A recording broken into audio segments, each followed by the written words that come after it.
Morning বন্ধুরা, কেমন আছো তোমরা? সবাই নিশ্চয়ই ভালো আছো, আমিও ভালো আছি। আর আজকে হলো রোববার, এখন সকাল 10:05 বাজে। এই তো একটু আগে ঠাকুরঘর থেকে বেরোলাম, আর টিপাও দিকে ব্রেকফাস্ট বানাচ্ছে, ডিম টোস্ট করছে। অর্জুন এখনও ঘুমাচ্ছে। কালকে রাতে যদিও দেরি করে ঘুমিয়েছে, আর রোববার দিন তো একটু দেরি করেই ঘুম থেকে ওঠে। তো চলো, এই তো ব্লগটা শুরু করলাম।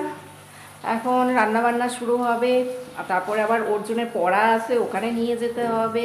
শনি রোববার দিনও শান্তি নেই, শনি রোববার দিনও কত ঝামেলা থাকে এদের পড়াশোনার। আমার জন্য কৃপা ডিম টোস্ট বানালো, বললাম আমার জন্যও বানা। আজকে সকালবেলা জানো তো ঘুম থেকে উঠতে একটু দেরি হয়ে গেল।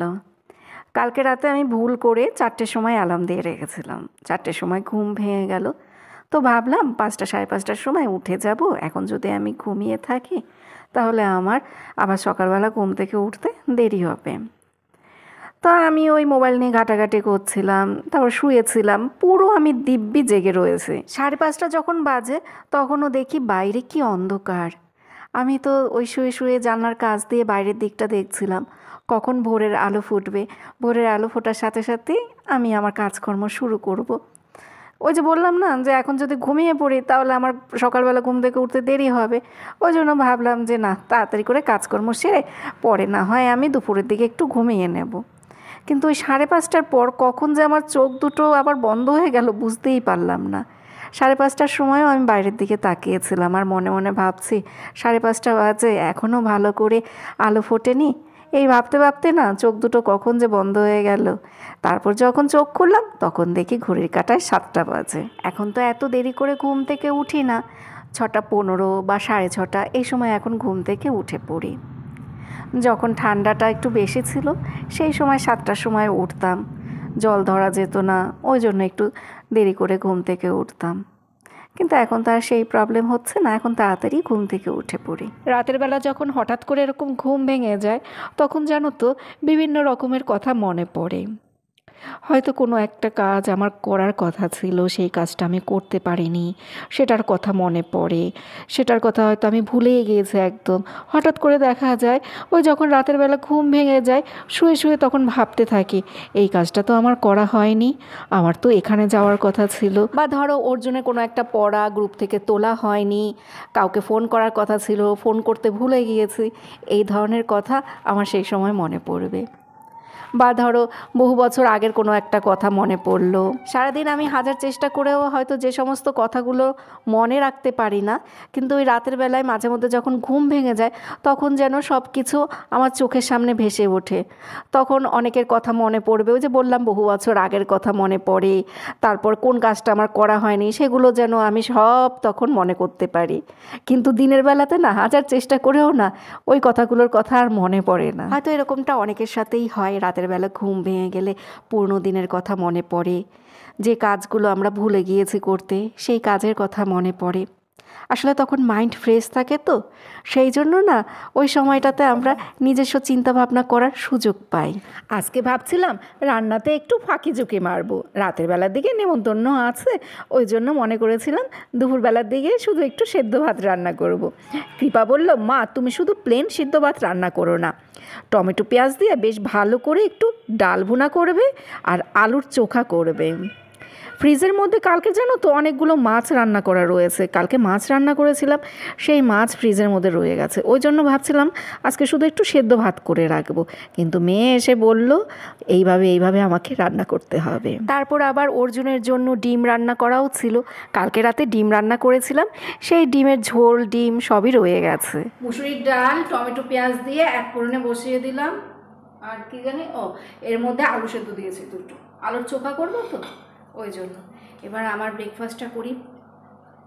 আমার এটা শুধু ডিম টোস্ট, প্লেন ডিম টোস্ট, এর মধ্যে আর অন্য কোনো কিছু দেওয়া নেই। আমারটা তো কৃপা বানিয়ে রেখে গেছে, একদম ঠান্ডা হয়ে গেছে। একটু আগে তো তোমরা আমাকে স্যান্ডউইচ বানাতে দেখেছিলে, ওটা অর্জুনের জন্য বানিয়েছি। 3জন 3 রকমের ব্রেকফাস্ট করলাম। কৃপারটা বানিয়ে নিয়েছে, সেটা আবার অন্য রকম করে বানিয়েছে, আর আমারটা তো প্লেন ছিল। অর্জুনের জন্য তো বানালাম, সেটা তো তোমাদের সাথে একটু শেয়ার করেছি, তোমাদেরকে এমনিতে বলিনি কী কী দিয়েছি। এই হলো আমাদের ঘরের ঝামেলা, বুঝলে তো, এক এক মুনির এক এক মত।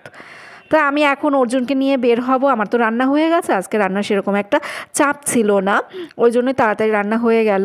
অর্জুনের পড়া আছে, সাইকেল নিয়ে বের হব। আর আমি এই দেখো শাড়িটা পাল্টে তাড়াতাড়ি করে জামা পরে নিয়েছি, শাড়ি পরে তো সাইকেল চালাতে পারবো না। অর্জুনকে দিয়ে এখন এই মিষ্টির দোকানে আসলাম, 100 গুজিয়া নেব ঠাকুরের জন্য, তারপরে নন্দাই দোকানে যাব, সেখান থেকে কাঁচা লঙ্কা নিতে হবে। এই যে আমার সাইকেল, সাইকেল চালানোর সময় আর ভিডিও করা যায় না। সাইকেলের কথা বলছে না না, গাড়ি কিনে দিতে পারবো। ও না হবে না, আমার জন্য গাড়ি রাখবো, আমি জন্মদিনে চালাবো। ওর জন্মদিনে 4 চাকা কিনে দিতে হবে। ওকে ওই সেদিন বলছিলেন না কি যেন ডাল দেওয়ার কথা, ওই ডালটা দেন 1 কিলো। আর টাটার লবণ কত করে? এই 25 টাকা করে তো, আবার 28 টাকা কবে হলো? এই যে আমি 1 মাস আগে যে নিলাম আপনার কাছ থেকেই তো নিলাম 2টো প্যাকেট। হ্যাঁ 1 লাফে মোটেও 28 হয় নাই, বাজারে যে দাম সেইটাই নেবেন। ডাল 1 কিলো দেন আর ওই লবণ 2 প্যাকেট দেন। গরম পড়ে গেছে আর আমার ক্যাম্পা খাওয়া শুরু হয়ে গেছে, এটা আমি নিয়ে এসেছি। হ্যাঁ এখন ভালো লাগে, খুব বেশি এটা ঠান্ডা না, যদিও ঠান্ডাই না। হ্যাঁ রে, ফ্রিজে একটু রেখে দিই, আমি তো ঠান্ডা খাওয়ার জন্যই আনলাম। আমার ভাড়ার ঘর আউট অফ স্টক, বুঝেছো, সেই জন্য এই ডাল নিলাম, লবণ নিলাম, আটা ময়দা, আর জানি কি ওই দেখো ভুলে যাই, আটা ময়দা, গুঁড়ো গরম মশলা, কাশ্মীরি লঙ্কার গুঁড়ো, আমন্ড, অনেক কিছু লাগবে। তো সেগুলো এক এক করে পরে আনবো, এখন তো শুধু এই ডাল আর লবণটা নিলাম। লবণের দামটা বেশি বললো কি না বুঝতে পারছি না, এই তো 1-1.5 মাস আগে 2 প্যাকেট নিলাম, বললো 25 টাকা, এখন বললো 27 বললো না 28 বললো, ভুলেও যাই, মনে থাকে না। অর্জুনের আবার 2টোর সময় ছুটি হবে, এখন 12টা বাজে, তো 2টোর সময় আবার ওকে আনতে যাব।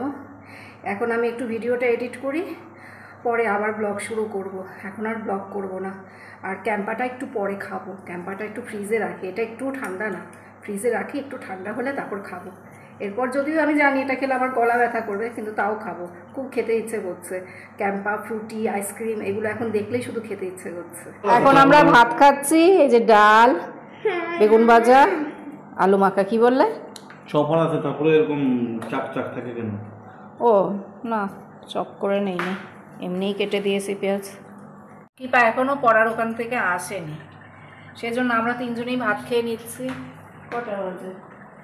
এখনো আসছে না, 12টার সময় পড়া ছিল, এখন 3:45 বাজে, 3টে বাজেনি। আমার ভাত নিয়ে বসলাম, আর এই যে দেখো মাছের ঝোল, কালকে রান্না করেছিলাম সেই মাছের ঝোল। আর অর্জুন খাচ্ছে ডিম দিয়ে, কালকে রাতে রান্না করেছি সেই ডিম। হ্যাঁ মাছের ঝোল দেবো, দিচ্ছি। আমার বরের জন্য চা বানিয়ে নিচ্ছি, ও ভাত খেয়ে উঠে বেসনে মুখ ধুচ্ছে আর বলছে আমার জন্য চা নিয়ে আসো, এই জন্য আবার এই লিকার চা করলাম। কোথায় ও? আর সকালবেলা প্রসাদে কমলা লেবু দিয়েছিলাম, সেই কমলা লেবুটা দিচ্ছি, কিন্তু চা আর কমলা লেবু একসাথে খেলে তো গ্যাস হয়ে যাবে। চুন চা ভালো হয়েছে, চিনি একটুখানি দিয়েছি, ওটুক না দিলেও ভালো হতো। এই তুই আবার কবে থেকে চিনি খাওয়া বন্ধ করেছিস? চিনি কম দিলে তো তোদের 2 ভাই বোনে কান্না পেয়ে যায়। এই দেখো কৃপা ব্রোকলি স্যালাড বানিয়েছে, এর মধ্যে ক্যাপসিকাম, টমেটো, এই যে সুইট কর্ন, পেঁয়াজ, কত কিছু রয়েছে। এটা এখনো গরম, এইসব জিনিস কৃপা ভালোই বানায়, খেয়ে বলছি তোমাদের কেমন হয়েছে। হ্যাঁ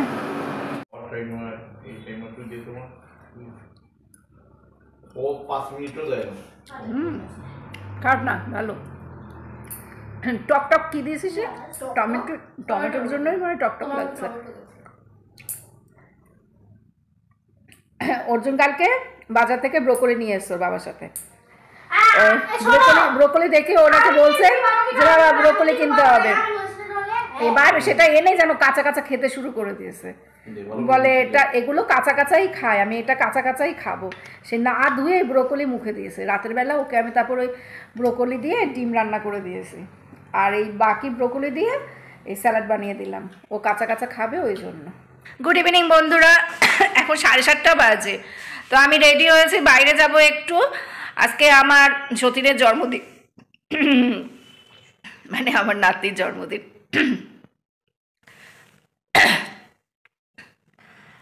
গলার মধ্যে না কীরকম যেন একটা ওই হচ্ছে আর কি, কী বলবো, হ্যাঁ খুসখুস টাইপের। তো সেই গিফট কিনতে যাচ্ছি। আগের থেকে গিফট না কিনে আনলে কি ঝামেলা হয়। এই দেখো এখন বেরোতে বেরোতে কত দেরি হয়ে গেল। অর্জুনের স্যার এসেছিলো, তারপরে এই সন্ধ্যেবেলা ঠাকুর পুজো দেওয়া, জামা কাপড় তোলা, এইসব করে তারপরে রেডি হয়ে নিলাম একবারে। এবার এই দৌড়োতে দৌড়োতে এখন বাজারে যাব, তারপর গিফট কিনবো। গিফট কিনে বরকে বললাম যে তুমি তাহলে আসার সময় আমাকে নিয়ে এসো। ও তো দোকানে, আসার সময় ওর সাথে বাইকে করে চলে আসবো। অর্জুন তো দৌড় দিয়ে ওই পাশের সুইটিদের ঘরে চলে গেল ওর স্যার চলে যাওয়ার পরে। কৃপা আমার পায়ে নেল পলিশ পরিয়ে দিল। আর দেখো অনেকদিন পর এই যে হাতে নেল পলিশ পরলাম, 2 হাতে নেল পলিশ পরেছি। অনেকদিন কিন্তু আমার হাতে নেল পলিশ ছিল না। এই রেডি হয়ে তারপরে নেল পলিশ পরলাম। অনুষ্ঠান বাড়িতে যাচ্ছি তো ওই জন্য মানে ঘষে বেজে নিজেকে একদম চকচকে করে নিয়ে যাচ্ছি, যাতে মনে না হয় যে আমি সারাদিন কাজকর্ম করেই নিজের দিকে কোনো খেয়াল রাখি না, এরকম যেন কিছুতেই মনে না হয়। একদম মানে টিপটপভাবে যেতে হবে, তাই না? শাড়িটা পরে ঘুরে ফিরে তোমাদেরকে দেখালাম। এই শাড়িটা বহু বছর আগের শাড়ি। অর্জুনের থেকে এই শাড়িটার বয়স বেশি। এই যে আমার বয়ের দোকানে আসলাম, গিফটটা কিনে এই দোকানে আসলাম। হাবড়া বাজারে কি ভিড়, কি ভিড়, হাঁটতে পারছি না, শাড়ি চাদর এসব নিয়ে হাঁটতে পারছি না। এখন ওর সাথে বাইকে করে চলে যাবো। এই যে গিফট, বাড়ি গিয়ে কথা বলছি। আমার বর আজকে তাড়াতাড়ি দোকান বন্ধ করে দিল। এই যে দেখো শাটারে ঝাঁপ টেনে দিয়েছে। ঝাঁপ টানার পর আবার একজন লোক আসলো, তো তাকে বলে দিয়েছে সকালবেলা আসতে। আর এই যে আমাদের বাইক, এবার বাইকে করে আমরা দুজন চলে যাবো। অর্জুন আর অর্জুন বাবা তো বাইকে করে আগে আগে চলে গেল, আমি আর কৃপা এখন যাচ্ছে। এই চাদরটা নিয়ে গিয়েছে, ভালোই হয়েছে, বাইরে ঠান্ডা আছে। বাইকে করে যখন আসছিলাম তখন খুব ঠান্ডা লাগছিল, মনে হচ্ছিলো সোয়েটার গায়ে দিয়ে আসলে ভালো হতো। কি গিফট কিনেছি সেটা তো আর তোমাদের ভালো করে দেখাতে পারলাম না। ওই যে ডান্সিং ক্যাকটাসগুলো রয়েছে কথা বলে, হ্যাঁ সেগুলো কিনেছে। এগুলো সবাই চেনে, মানে সব বাচ্চাদেরই এগুলো একটা করে আছে। দিশার কাছেও আছে।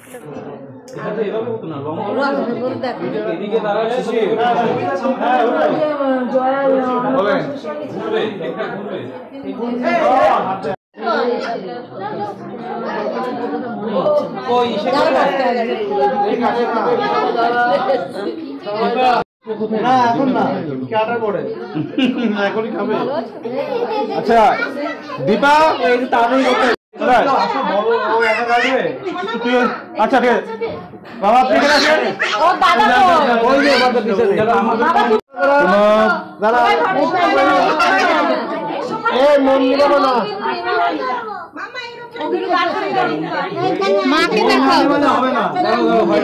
কেকটা কাটা হয়ে যাক, আর এটাকে দে, না এটা আগে দিই।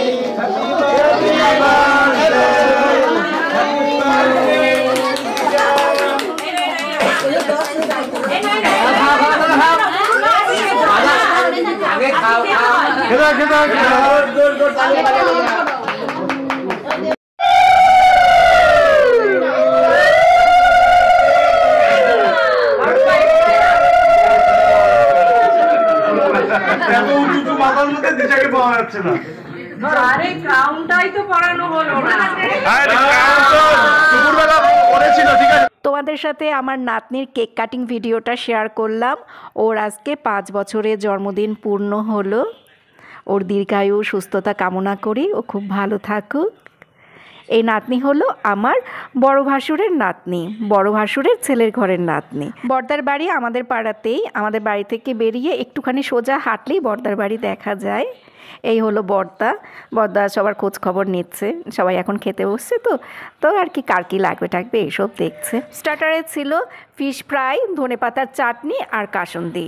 খুব ভালো হয়েছিল রান্না বান্না, ফিশ ফ্রাইটা খুব ভালো খেয়েছি। তারপরে আসলো চিকেন বিরিয়ানি। চিকেন বিরিয়ানি রান্নাটাও ভালো হয়েছে, তেল মশলা কম দিয়ে রান্না করা হয়েছে, বাইরে থেকে লোক দিয়ে রান্না করানো হয়েছে। আমি না ফার্স্ট ব্যাচেই খেতে বসে পড়লাম। আমাকে আমার হাজব্যান্ড বলল তুমি বসে যাও, জায়গা আছে তুমি বসে যাও, কারণ কৃপার দেরি হয়ে যাচ্ছে, ও আবার বাড়িতে গিয়ে পড়তে বসবে, তো সেই জন্য তাড়াতাড়ি করে বসে পড়লাম। এরপর ছিল চাটনি, পাঁপড়, রসগোল্লা, কেক খেলাম। কেকটাও খুব ভালো হয়েছে, কেকটা আর তোমাদের সাথে শেয়ার করা হয়নি। ও না না, তোমরা তো দেখতে পেয়েছিলে প্রথমে কেকটা খুব ভালো ছিল, এগলেস কেক ছিল, কিন্তু এত টেস্টি ছিল। খাওয়া দাওয়া শেষ, এই যে বাড়ির পথে হাঁটা দিচ্ছি আমি আর কৃপা। আমরা লাস্টে গিয়েছি, আবার তাড়াতাড়ি চলে এসেছি। অর্জুন আর অর্জুনের পাপা ওই বাড়িতে রয়েছে। কৃপাকে পড়তে বসতে হবে, ওই জন্য ওকে তাড়াতাড়ি খাইয়ে দাইয়ে নিয়ে যাচ্ছি, ও যাতে একটু বাড়িতে গিয়ে পড়াশোনা করে। সন্ধ্যাবেলার দিকে একটু পড়েনি, ও অনেকক্ষণ ঘুমিয়েছিল। তারপর তো আমি ডেকে দিলাম, যেই পড়তে বসছে অমনি ওর বাবা বলে তাড়াতাড়ি রেডি হ যেতে হবে অনুষ্ঠানে। আমার এক জায়ের মেয়ের মাধ্যমিক পরীক্ষা, আবার ভাগ্নির মেয়ের ওই মাধ্যমিক পরীক্ষা, ওরা দুজন মাধ্যমিক দিচ্ছে একসাথে, রাত পড়লেই পরীক্ষা, ওরাও কেউ আসতে পারেনি। তারপরে এই যে কৃপার পরীক্ষা আবার কদিন পরে, হ্যাঁ ইয়ে লাগছে, হাঁটছে তাই ধাক্কা লাগছে। কৃপার পরীক্ষা আবার কদিন পরে, সেই জন্য আমরাও বেশিক্ষণ সময় থাকতে পারিনি। অনুষ্ঠান হলে একটু সবার সাথে সবার দেখা হয়, একটু কথাবার্তা হয়, কিন্তু সবাই এখন ব্যস্ত, পরীক্ষা তো ওই জন্যই। আর এই মাধ্যমিক উচ্চ মাধ্যমিক পরীক্ষার সময় ওই সবার বিয়ে অনুষ্ঠান পড়বে, 3টে বিয়ের নেমন্তন্ন, 3টেই পরীক্ষার মধ্যে 3টে বিয়ের নেমন্তন্ন খেতে পারেনি, সেই দুঃখ শুধু আমার সাথে সারাদিন করে যাবে। মা 3টে বিয়ের নেমন্তন্ন খেতে পারেনি, হয়ে গেছে, আরেকটা আছে সামনে। টেস্ট পরীক্ষার সময় একটা ছিল, তারপরে আবার এই জানুয়ারি মাসে একটা ছিল শেষের দিকে, তো সেদিন সোমবার ছিল, সেই জন্য ওটাতে আমরা কেউ যেতে পারিনি। বলছিলাম অর্জুন আর অর্জুনের বাবাকে যেতে, তো ওরাও যাবে না, বলে তোমরা যাবে না যখন আর আমরাও যাব না। বন্ধুরা কালকে রাতে বাড়িতে এসে আর তোমাদের সাথে কথা বলিনি, বাড়িতে এসে ফ্রেশ হয়ে শুয়ে পড়েছি। মাঝে মধ্যে এটা হয়, রাতের বেলার দিকে আর কথা বলতে ইচ্ছে করে না, রাতের বেলার দিকে ফ্রেশ হওয়ার পর না তখন গা ছেড়ে দেয়, সে সময় আর কথা বলতে ভালো লাগে না। তো কালকে রান্নাবান্না ভালোই হয়েছে, তবে একটা আইটেমের কথা মনে হয় তোমাদেরকে আমি বলতে ভুলে গিয়েছি। চিকেন বিরিয়ানির সাথে চিকেন চাপ করা হয়েছিল, ভিডিওটা এডিট করার সময় মনে হয় আমি তোমাদেরকে বলিনি, প্লাস তোমাদের সাথে আমার ভিডিওতে শেয়ার করাও হয়নি। এই জন্য না ওই সমস্ত কিছু ভিডিও ক্লিপগুলো তুলে রাখতে হয়, তা না হলে না মাথা থেকে বেরিয়ে যায়, সব কথা সবসময় মনে থাকে না। চিকেন বিরিয়ানির সাথে চিকেন চাপ করা হয়েছিল, আমি যদি চিকেন চাপের ভিডিওটা করে রাখতাম তাহলে তো ভিডিও দেখলেই আমার মনে পড়তো, তো ওই ভিডিও এডিটিং করার সময় তখন আমি বলে দিতে পারতাম। তো রান্না খুব ভালো হয়েছে, চিকেন বিরিয়ানির সাথে চিকেন চাপ হয়েছিল। তো চিকেন চাপ 2 পিস খেয়েছি, আর চিকেন বিরিয়ানির চিকেন 1 পিস খেয়েছি। চিকেন বিরিয়ানিতে একটা গোল মাংস দেওয়া হয়েছিল, চিকেন চাপের 2 পিস মাংস দেওয়া হয়েছিল, তো এই 3 পিস মাংস খেলাম। আর আমার ছেলে মেয়ে যেটুকু যা চিকেন খেয়েছে সমস্ত এই চিকেন খেয়ে হাড়গোড়গুলো সব আমার থালায় জমা করছিল, অর্জুন কৃপা দুজনেই হাড়গোড়গুলো সব আমার থালায় দিচ্ছে, মনে হচ্ছে কি আমি যেন এত চিকেন খাচ্ছি এরকম মনে হচ্ছিল। হাড়গোড়গুলো সব দেখছে আমার থালার মধ্যে টাল করা, আমার হাসিও পাচ্ছিল আবার রাগও হচ্ছিল ওদের উপরে। ওরা এরকমই করে, ওরা নিজেদের থালা সবসময় পরিষ্কার রাখবে, ছোটোবেলা থেকে দুজনেই তাই। ওরা যেটুকু যা খাবে না বা কিছু সব কিছু ওরা ওই মায়ের পাতের মধ্যে দেবে, মায়ের থালার মধ্যে দেবে, নিজেদের থালা একদম পরিষ্কার রাখবে, নিজেদের থালার মধ্যে কোনো কিছু খুঁজে পাবে না। তো সবাই দেখলে ভাবে বাহ বাচ্চাগুলো কি সুন্দর করে খেয়ে নেয়, ছোটোবেলা থেকে এরকম করে। কৃপাকে সবাই বলতো কি তোমার মেয়ে কি সুন্দর গুছিয়ে খায়, অল্প খাবার নেবে কিন্তু কি সুন্দর গুছিয়ে খায়, থালার মধ্যে কোনো কিছু ফেলে রেখে যায় না। আমি বলি সব কিছু আমাকে পাস করে, সব কিছু আমার থালার মধ্যে তুলে দেয়, বুঝেছো? তো চলো বন্ধুরা এখন তাহলে ব্লগটা শেষ করি, আজকের ব্লগটা এই অবধি। তো তোমরা সবাই ভালো থেকো, সুস্থ থেকো, সাবধানে থেকো, আবার আগামীকাল দেখা হবে, তাহলে টাটা বাই বাই।